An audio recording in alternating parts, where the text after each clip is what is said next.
फरहाद जमाल यांनी हे सत्कार स्वीकारत आहेत.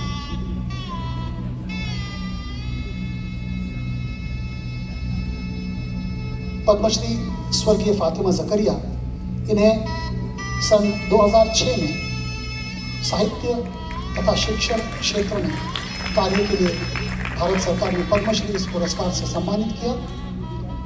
पद्मश्री स्वर्गीय फातिमा जकरिया की ओर से मौलाना आज़ाद एजुकेशन ट्रस्ट के संचालक श्री फरहाद जमाल पुरस्कार स्वीकार करते हैं. महामहिम श्री रामनाथ जी कोविंद इनके हाथों इन्होंने ये पुरस्कार स्वीकार किया है. हम फरहाद जमाल जी का तहे दिल से शुक्रिया अदा करते हैं. तत्पश्चात हम विनती करते युमा पठान की ओर से पुरस्कार स्वीकार करें. पद्मश्री डॉक्टर युमा पठान यांना 2007 मध्ये साहित्य आणि शिक्षण या दोन्ही क्षेत्रातील अविरत कार्याबद्दल पद्मश्रीने सन्मानित करण्यात आले. त्यांच्या वतीने त्यांचे सुपुत्र श्री अतिक पठाण आणि सुपुत्री अलमास पठाण हे सन्मान स्वीकारत आहेत. पद्मश्री डॉक्टर युमा पठान, इन्हें 2007 में पद्मश्री पुरस्कार साहित्य तथा शिक्षा क्षेत्र में अद्वितीय काम के लिए दिया गया.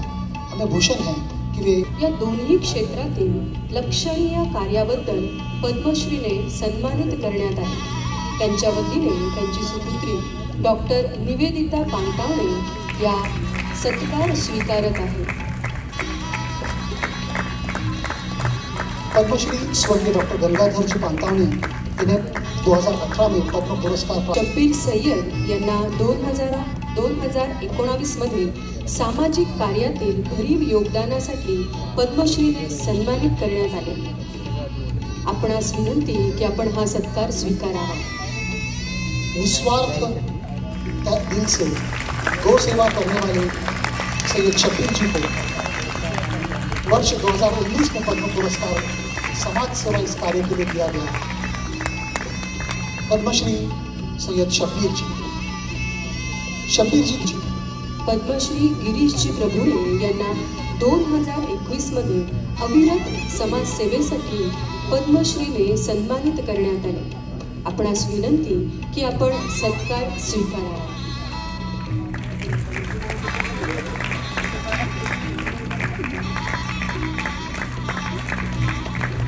गिरीशजी प्रभुणे हे ज्येष्ठ सामाजिक कार्यकर्ते आहेत. प्रभुणेजी नंतर पद्मश्री दादासाहेब विदाते यांना 2023 मध्ये समाजसेवेतील लक्षणीय योगदानासाठी पद्मश्रीने सन्मानित करण्यात आले. आपणास विनंती की आपण विद्यापीठातील दिलेला सत्कार स्वीकारावा. समाज सेवा इस क्षेत्र के लिए पद्मश्री दादासाहेब विदाते जी को वर्ष 2023 में पुरस्कार दिया गया. 23 मध्ये साहित्य आणि शिक्षण या दोन्ही क्षेत्रातील भरीव कार्याबद्दल पद्मश्रीने सन्मानित करण्यात आले.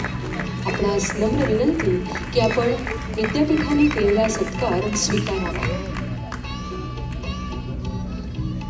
मैं विनती करता हूँ, प्राध्यापक रह चुके हैं, आप अपनी शिक्षा और साहित्य के लिए जाने जाते हैं.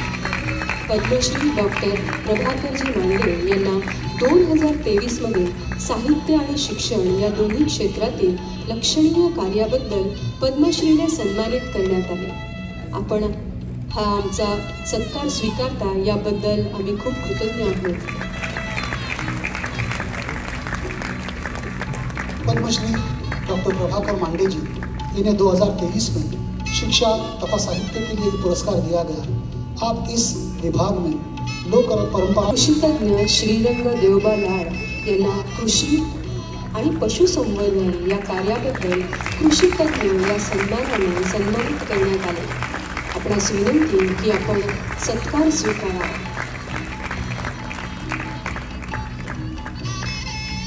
कृषि के क्षेत्र में भरीव काम करने के लिए श्रीरंग देवबा लाड ये सारे विभाग में परिचित हैं. मैं सभी पुरस्कार्थियों का दार्शनिक एवं शैक्षिक केंद्र भी रहा है. प्राचीन काल में बौद्ध धर्म के केंद्र बिंदु के रूप में महाराष्ट्र अत्यधिक महत्वपूर्ण माना जाता था. अजंता और एलोरा की गुफाओं में अंकित बौद्ध परंपराओं व संस्कारों से सिंचित ये धरती भारतीय संस्कृति में अपना अद्भुत योगदान देती रही है। देवियों और सज्जनों, हम जानते हैं कि हमारे लोकतंत्र पर भी बौद्ध आदर्शों और प्रतीकों का गहरा प्रभाव रहा है। हमारा राष्ट्रीय प्रतीक चिन्ह सारनाथ के अशोक स्तंभ से लिया गया है, जिसमें धर्म चक्र भी उत्कीर्ण है। लोकसभा के अध्यक्ष की कुर्सी के पीछे धर्म चक्र प्रवर्तनाय एक ऐसा सूत्र भी अंकित है। हमारे संविधान के मुख्य शिल्पी बाबा साहब डॉक्टर भीमराव अंबेडकर ने भी अपने उद्बोधनों में स्पष्ट किया था कि हमारे संसदीय लोकतंत्र में प्राचीन बौद्ध संघों की अनेक प्रक्रियाएं अपनाई गई हैं। देवियों और सज्जनों, यह एक अद्भुत संयोग है कि आज मैं महाराष्ट्र की ही धरती पर बाबा साहब के नाम पर बने इस शैक्षिक संस्थान में आप सबके समक्ष आप सबको संबोधित कर रहा हूं। आप में से बहुत से लोग ये जानते होंगे कि एक विद्यार्थी के रूप में विश्व स्तर पर बाबा साहब ने अपनी प्रतिष्ठा स्थापित की थी।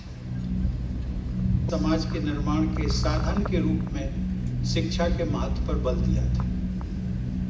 उनकी सोच की सराहना करते हुए और शिक्षा को प्रोत्साहन देते हुए महाराष्ट्र सरकार ने 7 नवंबर को छात्र दिवस के रूप में मनाना शुरू किया। यह वो दिन था वर्ष 1900 का, जब बाबा साहब आम्बेडकर ने सतारा के एक स्कूल में प्रवेश किया था। महाराष्ट्र सरकार की इस पहल की मैं सराहना करता हूं, क्योंकि ये दिन हमारे देश के विशेषकर वंचित वर्गों के अनगिनत विद्यार्थियों के लिए प्रेरणामय दिन है। समाज के वंचित वर्गों के विकास के लिए जो बाबा साहब ने 3 वाक्यों का मूल उपदेश दिया था, शिक्षित बनो, संगठित रहो और संघर्ष करो, इसमें भी हम देखते हैं कि शिक्षा को भी बाबा साहब ने विशेष प्राथमिकता दी है।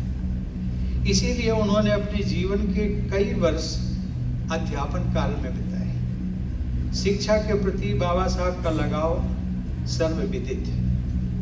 वे आजीवन शिक्षा क्षेत्र में ही बने रहना चाहते थे, लेकिन समाज की समस्याओं ने, वंचित समाज के प्रति अमानवीय व्यवहार ने और आम जनमानस की पीड़ा ने उन्हें जन सेवा की ओर प्रेरित कर दिया। देवियों और सज्जनों, बाबा साहब एक ऐसे महापुरुष थे जो अपने व्यक्तित्व व कर्तृत्व के कारण संविधान निर्माता भी बने, राष्ट्र निर्माता भी कहलाए और समाज सुधारक तथा विकास पुरुष के रूप में विभिन्न क्षेत्रों में जीवन पर्यंत अपना सर्वस्व योगदान देते रहे। ऐसे व्यक्तित्व को भारत रत्न की उपाधि से सम्मानित करना हमारे देश के लिए गर्व का विषय है। उनके जीवन की हर घटना या देश को दिए गए उनके हर संबोधन ने हर देशवासी के उनके अंतर्मन को छुआ है। ऐसा ही एक संबोधन मैं आज आप सबके साथ साझा भी करना चाहूँगा। ये उनका संबोधन राष्ट्रवादी सोच की प्रखर जो उनके दिल में अनुभूति थी, ये उसको प्रदर्शित करती है। हम जानते हैं कि हमारे स्वाधीनता संग्राम के दौरान तथा उसके बाद जब संविधान निर्माण का कार्य चल रहा था, उन लगभग 3 वर्षों के दौरान में भी पूरे देश में सांप्रदायिक वैमनस्य का वातावरण बना हुआ था। और कभी कभी मैं सोचता हूँ कि शायद हमारे देश की जो सबसे बड़ी कमजोरी है वो यही एक है। जब से देश का निर्माण हुआ तब से ये सांप्रदायिक तनाव न समाप्त हुआ है और आज भी मुझे नहीं लगता है कि समाप्त होने वाला है। यही एक आधार बन जाता है लोगों में क्या क्या होता है, लेकिन उसके लिए बाबा साहब ने क्या कहा था उसको हमें ध्यान से सुनना चाहिए। उस समय एक सौहार्दपूर्ण वातावरण के निर्माण के लिए हमारे बहुत सारे जो नेता थे देश के, वो दोनों समुदाय के लोगों को, विशेषकर अपने अपने समुदाय के लोगों को संबोधित करके कहते थे कि देखिए, हम सभी लोग हिंदू और मुसलमान बाद में, सबसे पहले हम सब भारतीय हैं। लेकिन बाबा साहब की सोच इससे ऊपर थी। और बाबा साहब क्या कहते थे? जब दूसरे नेता कहते थे कि हम पहले भारतीय हैं और बाद में हिंदू, मुसलमान, सिख या ईसाई हैं, उस समय बाबा साहब कहा करते थे कि नहीं, हमें ये कहना चाहिए कि हम पहले भारतीय हैं, बाद में भारतीय हैं और अंत में भी भारतीय हैं। इस प्रकार हम सदैव ही भारतीय हैं। अर्थात बाबा साहब की सोच में भारतीयता के समक्ष जाति, धर्म और संप्रदाय का कोई भी स्थान नहीं था। देवी और सज्जनों, बाबा साहब जीवन पर्यंत सामाजिक कुरीतियों और विकृतियों को दूर करने की दिशा में कार्य करते रहे। हम सब लोग जानते हैं, रमेश पतंगे जी ने भी उसका उल्लेख किया कि हमारा संविधान सामाजिक क्रांति का एक दस्तावेज है। हम सब लोग जानते हैं कि मराठवाड़ा का क्षेत्र, वैसे तो पूरा महाराष्ट्र का क्षेत्र, विशेषकर मराठवाड़ा का क्षेत्र भी क्रांतिकारी परिवर्तनों के लिए जाना जाता है। यह एक सुखद संयोग है कि इस विश्वविद्यालय का नाम डॉक्टर अंबेडकर और मराठवाड़ा क्षेत्र दोनों से जुड़ा हुआ है। यदि एक मेरा निवेदन है, सुझाव है, यदि आपका विश्वविद्यालय सामाजिक विकृतियों को दूर करने की दिशा में कुछ योजनाओं का श्री गणेश करे, तो मुझे लगता है कि आपके विश्वविद्यालय के नाम की सार्थकता और प्रासंगिकता दोनों में बढ़ोतरी है। लेकिन ये काम आसान नहीं है। इसके लिए मंथन करें, 1 साल करें, 2 साल करें, 3 साल करें, और एक मंथन के पश्चात कुछ निकले, उसका जो अमृत होता है, उस अमृत को यदि पूरे देश में बांट सके, तो मुझे लगता है औरंगाबाद अभी नया नाम हो गया है छत्रपति संभाजी नगर। और सबसे बड़ी बात यह है कि डॉक्टर अंबेडकर मराठवाड़ा विद्यापीठ, इसका नाम जो है एक कीर्तिमान होगा जाए। देवी और सज्जनों, मुझे खुशी है कि आज इस आयोजन के माध्यम से मैं महाराष्ट्र से जुड़े कुछ महानुभावों को सम्मानित करने का अवसर प्राप्त कर पाया हूँ, जिन्होंने अपने कार्यों द्वारा जीवन में एक अलग पहचान बनाई और सफलता हासिल की। आज मैं सोच रहा था कि ये भी कैसा सुखद संयोग है, और मुझे लगता है अद्भुत संयोग है कि जिस मैंने भी कुछ अभी जो पद्मा अवार्डीज हैं, उनको स्वयं मैंने अपने हाथों से राष्ट्रपति भवन में उनका सम्मान किया है। मैं सोच रहा था कि शायद किसी पूर्व राष्ट्रपति के सहयोग में ऐसा कोई मौका आया हो कि जिसने राष्ट्रपति भवन में भी उनको सम्मानित किया हो पद्मा अवार्ड से, और उसके पश्चात जब वो पूर्व हो गए हों तो उसके बाद भी उन्हीं लोगों का सम्मान करने का अवसर मिला हो। इसको मैं एक सुखद संयोग मानता हूँ और मैं अपना सौभाग्य समझता हूँ। पद्म पुरस्कार से सम्मानित किया जाना ही इस बात का उत्कृष्ट द्योतक है कि आप सभी ने देश और समाज सेवा के अद्भुत प्रदर्शन किए।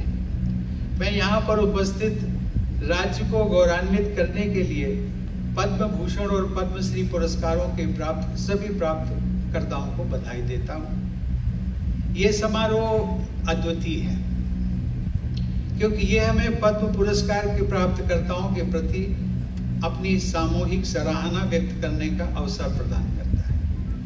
अतः इस समारोह के आयोजन के लिए मैं डॉक्टर भीमराव अंबेडकर मराठवाड़ा विश्वविद्यालय का भी आभार प्रकट करना चाहूँगा। एक विश्वविद्यालय द्वारा ऐसे आयोजन करना अत्यंत ही प्रासंगिक है। आपके इस पहल से यहाँ पर उपस्थित पद्म पुरस्कारों के विजेताओं को विश्वविद्यालय के छात्रों से मिलने का भी अवसर प्राप्त हुआ है। छात्रों को ये अवसर जीवन भर अविस्मरणीय तो रहेगा ही, साथ ही उनके लिए आप सभी पद्मा अवार्डीज प्रेरणा के स्रोत भी बने और फिर भविष्य में आपके विश्वविद्यालय से उत्तीर्ण अनेकों पद्म विजेता भी बन सकते हैं। इस प्रकार की मेरी शुभकामनाएं है। देवियों और सज्जनों, आज भारत अनेक परिवर्तनों के दौर से गुजर रहा है। हम एक पुरानी सभ्यता है, लेकिन हम एक युवा देश भी है। 21वीं सदी में हमारी युवा आबादी, ऐसा कहा जाता है कि दुनिया के किसी भी देश की तुलना में सबसे अधिक है। हमारे युवाओं की ऊर्जा का भरपूर उपयोग करना देश को एक विकसित राष्ट्र बनाने की दिशा में महत्वपूर्ण सोपान है। इस प्रयास में शिक्षा अत्यंत महत्वपूर्ण है। इस संदर्भ में शिक्षा की उपलब्धता और शिक्षा की गुणवत्ता दोनों ही आवश्यक है। हमारे देश में हाल ही में लागू की गई राष्ट्रीय शिक्षा नीति इसी उद्देश्य को हासिल करने में प्रयासरत है, जिसका उल्लेख आदरणीय वाइस चांसलर साहब ने भी किया। राष्ट्रीय शिक्षा नीति का लक्ष्य हमारी शिक्षा प्रणाली को 21वीं सदी की जरूरतों को पूरा करने की दिशा में फिर से उन्मुख करना है। ये सभी को गुणवत्तापूर्ण शिक्षा प्रदान करके एक समतापूर्ण और जीवंत ज्ञान समाज विकसित करने की दृष्टिकोण निर्धारित करती है। इस संदर्भ में उच्च शैक्षिक संस्थानों पर भारत को वैश्विक महाशक्ति बनाने की बड़ी जिम्मेदारी है। मेरी दृष्टि में शिक्षा का महत्व कई विद्वानों ने, देश के ऋषि मुनियों ने अपने अपने अलग दृष्टि से शिक्षा के महत्व को रेखांकित किया है, लेकिन मुझे एक छोटा सा एक उसका मूल मंत्र कि शिक्षा और संस्कार प्राप्ति का मापदंड क्या है। आखिर बहुत सारे लोग हमारे देश में, करोड़ों लोग शिक्षित हैं, उसका मापदंड क्या समाज तय करे। मेरी दृष्टि में एक ही मापदंड हो सकता है और वो ये है कि शिक्षा प्राप्त वो व्यक्ति होता है जो अच्छा और नेक इंसान होता है।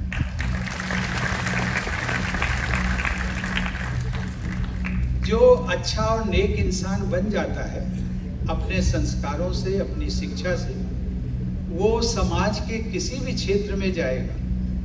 वो अध्यापक बनेगा तो अच्छा अध्यापक बनेगा, डॉक्टर बनेगा तो अच्छा डॉक्टर बनेगा, सरकारी कर्मचारी बनेगा तो अच्छा सरकारी कर्मचारी बनेगा, उसकी यदि उसका विवाह हो जाएगा तो अच्छा पति बनेगा, बेटी होगी उसकी शादी होगी वो अच्छी पत्नी बनेगी, अच्छे माँ बाप बनेंगे। और सही बात ये है कि वो सामाजिक क्षेत्र और राजनीतिक क्षेत्र में भी अगर आ जाएगा तो अच्छा राजनेता बनेगा। देवी और सज्जनों, मेरा मानना है कि उच्च शैक्षिक संस्थानों को, जैसा कि आपका विश्वविद्यालय है, इनोवेशन और रिसर्च का केंद्र बनना चाहिए। उन्हें राष्ट्रीय और स्थानीय समस्याओं का नवीन समाधान प्रदान करने का प्रयास करना चाहिए। राष्ट्रीय शिक्षा नीति में भी शोध पर बल दिया जा रहा है और मुझे प्रसन्नता है कि आपका विश्वविद्यालय भी इस दिशा में प्रयासरत है। आज आपके विश्वविद्यालय के एक द्वार का जीर्णोद्धार के पश्चात उद्घाटन भी किया गया है। मुझे बताया गया है कि औरंगाबाद द्वारों का नगर भी कहलाता है, क्योंकि इस नगर में 50 से भी अधिक प्राचीन व आकर्षक द्वार हैं।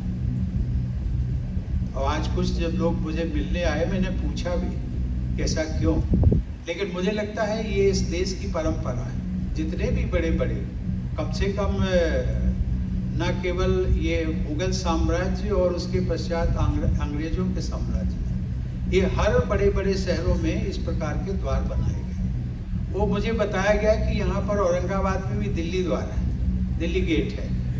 और ये दिल्ली गेट को मैं देखता हूँ कि यदि आप दिल्ली में जाएंगे तो वहाँ पर लाहौरी गेट भी मिलेगा, अजमेरी गेट भी मिलेगा, और अजमेर में जाएंगे तो वहाँ पर भी वो दिल्ली गेट भी मिलेगा। अमृतसर में जाएंगे वहाँ पर भी आपको दिल्ली गेट मिलेगा। अर्थात इस प्रकार का एक प्रचलन था, और वो सबसे अच्छी, उसके पीछे जो मैं भावना समझता हूँ, न केवल एक ये मार्गदर्शक है कि आप किस रास्ते से जा रहे हैं, किस मार्ग से जा रहे हैं, ये मार्ग आपको कहाँ ले जाएगा, लेकिन उस द्वार से जो प्रवेश करेगा शहर में, तो उस द्वार की भी जो ब्यूटिफिकेशन है, उसका जो आकर्षण है, वो अपने आप में एक मापदंड तय करता है कि इस नगर की जो संपन्नता है, साधन संपन्नता है, रिचनेस है, वो कितनी होगी। ये एक बहुत अच्छा सूचक था, और इसलिए मैं आप सबको विशेषकर आधुनिक छत्रपति संभाजी नगर, ये अभी कुछ समय लगेगा लोगों को। अभी तो मैं देख रहा था आपके शहर में भी, मैंने देखा बहुत कम जगह पे लिखा हुआ है, ज़्यादातर औरंगाबाद। ये चलता रहेगा। देवी और सज्जनों, अंत में मैं एक बार फिर सभी सम्मानित महानुभावों का अभिनंदन करता हूँ। इसके साथ ही मैं डॉक्टर अंबेडकर विश्वविद्यालय के आयोजकों एवं शोध से जुड़े सभी कार्यकर्ताओं को हार्दिक बधाई देता हूँ। मैं आशा करता हूँ कि आप इसी प्रकार राष्ट्र और देश के उत्थान के लिए सदैव प्रयासरत रहेंगे। धन्यवाद। जय हिंद। धन्यवाद महोदय, आपके शब्द हमें प्रेरणा देते रहेंगे। आपकी वाणी हमें हमेशा याद रहेगी। आज के इस शुभ अवसर पर विश्वविद्यालय के निमंत्रण को स्वीकार कर कार्यक्रम की गरिमा बढ़ाने के लिए उपस्थित महामहिम श्री रामनाथ कोविंद जी का हम विश्वविद्यालय की ओर से मन की गहराइयों से धन्यवाद करते हैं। पद्म पुरस्कार प्राप्त महानुभाव के बहुत बहुत ऋणोदायी हम रहेंगे, जो अपनी व्यस्तता के बाद भी हमें गौरवान्वित करने का मौका प्रदान किया।